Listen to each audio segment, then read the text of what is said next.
अस्सलाम वालेकुम। टाइपस्क्रिप्ट की लास्ट वीडियो के अंदर जो है वो हमने एरो फंक्शंस को देखा था। आज की वीडियो में जो है वो हम एनोनिमस फंक्शंस को देखेंगे। एनोनिमस फंक्शंस यूजुअली जो है फंक्शंस के अंदर जो है वो कॉल होते हैं, वो अब चाहे सिंपल फंक्शन हो या एरो फंक्शन हो।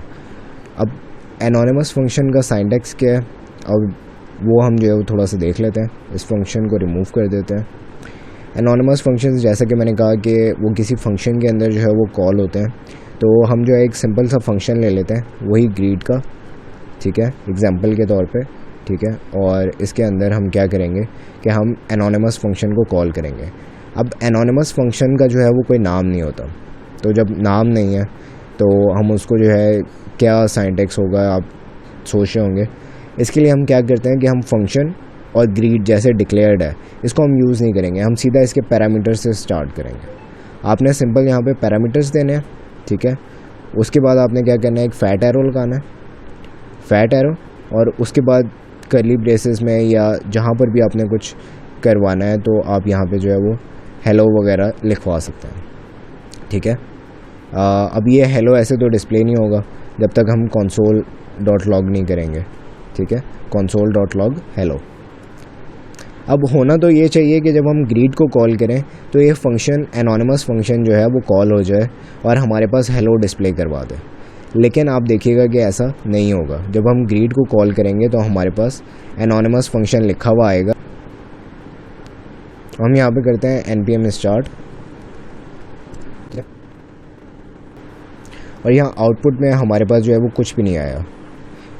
एनोनिमस फंक्शन कॉल हुआ है लेकिन उसने जो है वो हेलो हमारे पास डिस्प्ले नहीं करवाया। अब ऐसे फंक्शन का क्या फ़ायदा जो हमारे पास कुछ डिस्प्ले नहीं करवा रहा। इसको भी मैं आपको बताता हूँ कि हमारे पास इसका क्या फ़ायदा है। मैं पहले इसको जो है वो रिटर्न के साथ आपको यूज़ करके दिखाता हूँ। लेट्स से कि हम ये फंक्शन जो है वो रिटर्न कर रहे हैं ग्रीट का, और फिर जो है पहले सिंपली एग्जीक्यूट करके दिखाता हूँ और फिर मैं दिखाता हूँ कि जब हम console.log करेंगे तो हमारे पास आउटपुट में क्या आएगा। npm start, और यहाँ पे हमारे पास अभी भी सेम आउटपुट है कि हमारे पास आउटपुट में कुछ भी नहीं आ रहा।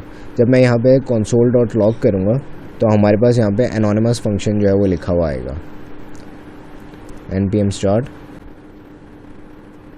और ये देखें फंक्शन एनोनिमस।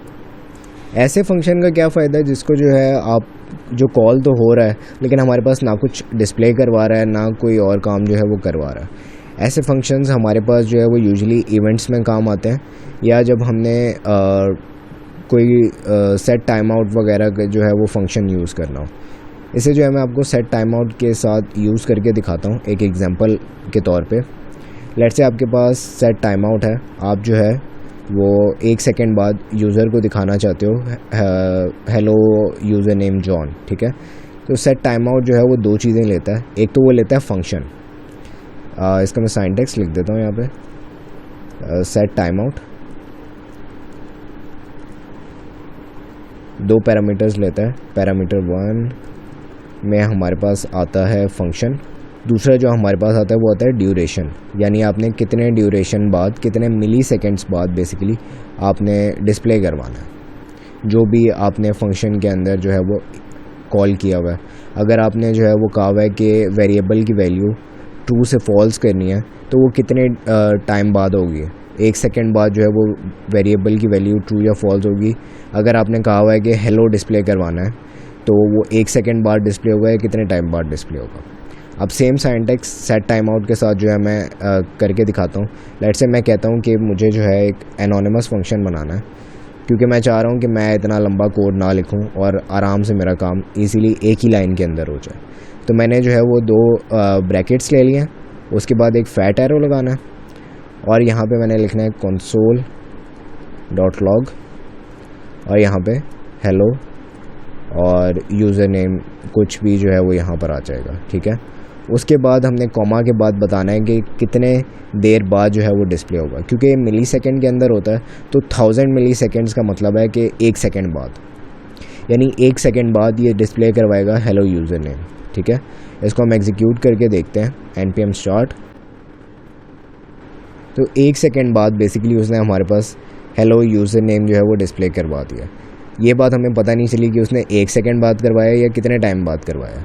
तो उसके लिए हम क्या करते हैं, कि यहाँ पर एक और जो है वो console.log ले लेते हैं, console.log hello ts anonymous function, ठीक है, hello ts anonymous फंक्शन दोबारा एग्जीक्यूट करते हैं ताकि हमें पता चले कि क्या वाकई में जो है वो फंक्शन एग्जीक्यूट हो रहा है या नहीं हो रहा।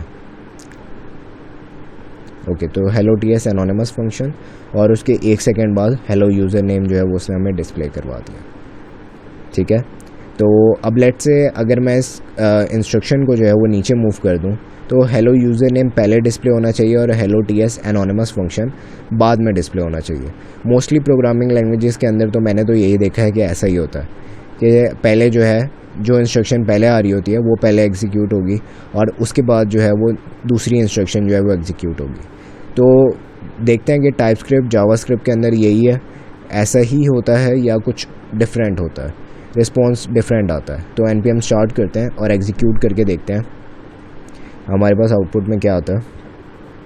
तो उसने फिर पहले हमारे पास hello ts anonymous फंक्शन दिखाया और फिर hello यूज़र नेम दिखाया। असूलन तो इसको पहले hello यूज़र नेम दिखाना चाहिए था और फिर hello ts anonymous फंक्शन दिखाना चाहिए था, लेकिन ऐसा नहीं हुआ। ऐसा क्यों नहीं हुआ इसको जो है मैं अगली वीडियो में बताऊंगा। आज की एनोनिमस फंक्शंस की जो वीडियो थी वो बस यहीं तक थी। अगर कोई भी सवाल हो तो ज़रूर पूछेगा। अपना ख्याल रखिएगा। अल्लाह हाफ़िज़।